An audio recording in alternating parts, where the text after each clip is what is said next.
shall return as your judge and jury. The God of Priwen has called for a second great hunt of our kind, and they will stop at nothing to eliminate us. Vampyr is about talking to people and maybe eating them, but there's a lot to get to grips with as you level up, fight monsters, and try to work out who's chewing. To help you get your afterlife started a little bit quicker, here are the 10 things you need to know before you play. Don't eat anyone straight away. I know it's tempting to chew neck and kill people at random. You're a vampire, it's what you're meant to do. Just try not to rush into anything, as it's not always clear how important a person is, who they know, or even if they're really good or bad. The more you talk to the community, the more you'll learn about other people and their relationships. At best, you might kill someone's friend without realising and lose any conversation topics and clues they might have given you. At worst, you could kill an area's pillar, an important member of the community whose death can have a catastrophic effect. Don't sweat the XP stuff early on. Vampyr keeps reminding you that eating people will make the game easier because of all the juicy XP in their blood, but you don't have to worry about it too much initially. Okay, the average mortal will give you at least 1500 to 3000 XP per neck in one bite, which would take you a good couple of hours to earn in game, but you can get it by doing missions and get the XP slower at first if you don't want to murder indiscriminately from the off. A good way to boost this is by doing investigations and exploring and talking to people to find out as much as you can. Later on in the game, upgrades can get pricey, so you might want to have to make a few decisions about who to kill then, but don't worry about doing it straight away. Try to do everything you can before going to bed. When you go to bed, you can spend your XP and level up, but it also ends the night and weighs up anything you've done. So if you've eaten anyone or done bad things, that's when the effects will be felt. Try to do everything you can before that happens, so finish any investigations, check there's no conversations to have, and try to leave nothing to carry over.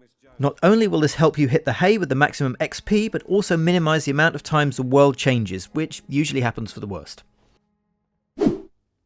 Boost your stamina. It's easy to overlook the basics with all those sexy vampire skills on offer, but don't ignore your stamina. You can only attack and use abilities while it's full, and it's easy for a fight to turn bad because you've run out of the energy to hit things. Put some XP into that, almost more than you would into health, and you can keep hitting things until they stop being a problem.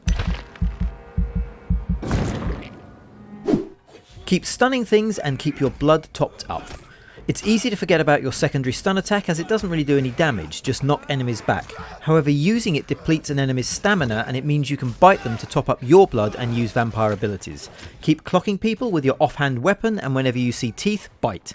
That way you'll always be able to heal and pull out whatever fancy undead tricks you have to hand. Keep talking to people, and then keep talking to people.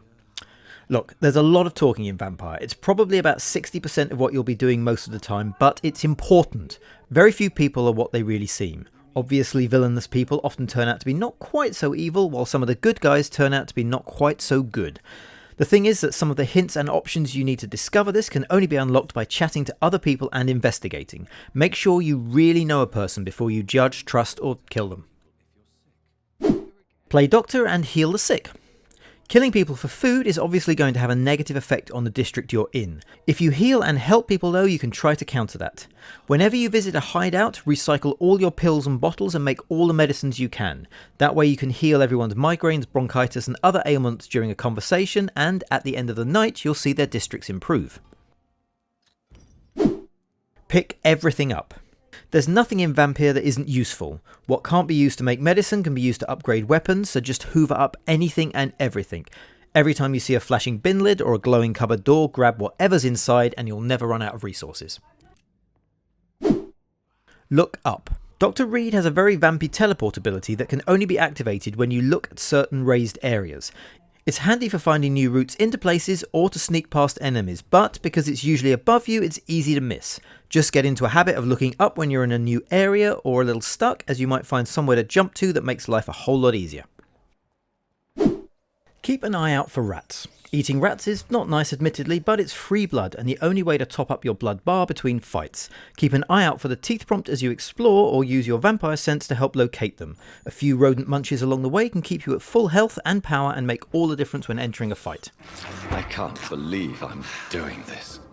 So those are our tips for Vampyr. If you have any of your own, leave a comment, click the buttons on the right for more content from us, and press a big button in the middle to subscribe for more news, previews, reviews and features from Games Radar Plus.